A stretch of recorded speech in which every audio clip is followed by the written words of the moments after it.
Bonsoir à tous, bienvenue à ce flash d'information. Le président sierra-léonais Julius Maada Bio est arrivé à Abidjan ce vendredi pour une visite de travail et d'amitié de 24 heures. Il a été accueilli par son homologue ivoirien Alassane Ouattara.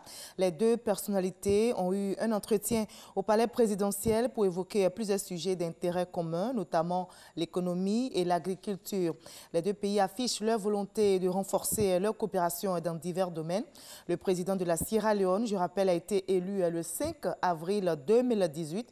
Sa brève visite prend fin aujourd'hui. Je vous propose la réaction du président de la République, Alassane Ouattara, à l'issue de leur rencontre. Abidjan, cette visite est la deuxième après celle de mai 2018, au lendemain de votre élection à la tête de votre pays.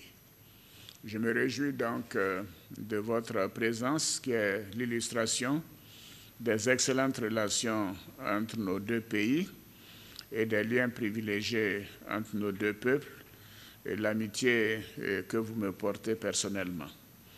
Je voudrais profiter de votre présence pour vous féliciter pour les importants progrès réalisés par la Sierra Leone, notamment en matière de bonne gouvernance, de lutte contre la corruption et de démocratie avec la bonne organisation de l'élection présidentielle de mars 2018.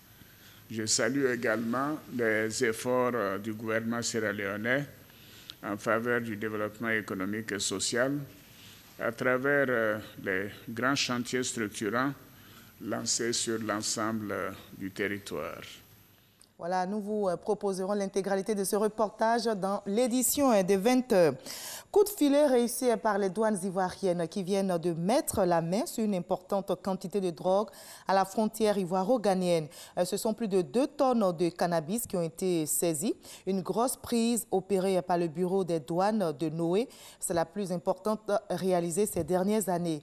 Notez que le camion où ont été dissimulés les stupéfiants et qui n'ont pu échapper à la vigilance des fins limites est parti du Ghana avec comme destination finale la Guinée-Conakry.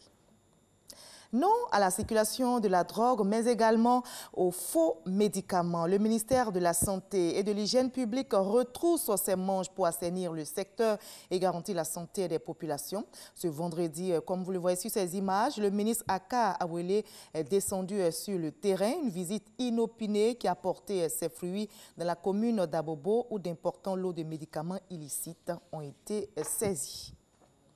À l'étranger, au Mali, c'est du jamais vu depuis plusieurs années. Scène de chaos à Bamako. La capitale malienne a essuyé ce jeudi de fortes pluies qui ont provoqué des inondations dans plusieurs quartiers. On déplore au moins 16 morts, des blessés et des sans-abri, ainsi que d'importants dégâts matériels. L'agence locale de météorologie révèle que les quantités d'eau recueillies sont énormes, jusqu'à 138,30 mm. Les secours sont donc à pied d'œuvre pour aider les sinistrés. Un comité de crise a été créé pour suivre la situation. On va terminer notre périple en Algérie où les vendredis se succèdent et se ressemblent. Les manifestants continuent d'investir les rues pour demander le départ du président de transition et du chef du gouvernement considérés comme des figures de l'ancien régime.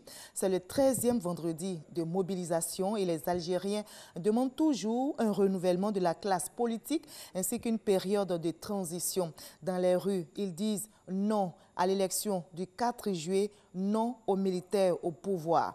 Le pouvoir qui jusqu'ici maintient son calendrier électoral, c'est-à-dire l'élection est présidentielle le 4 juillet prochain.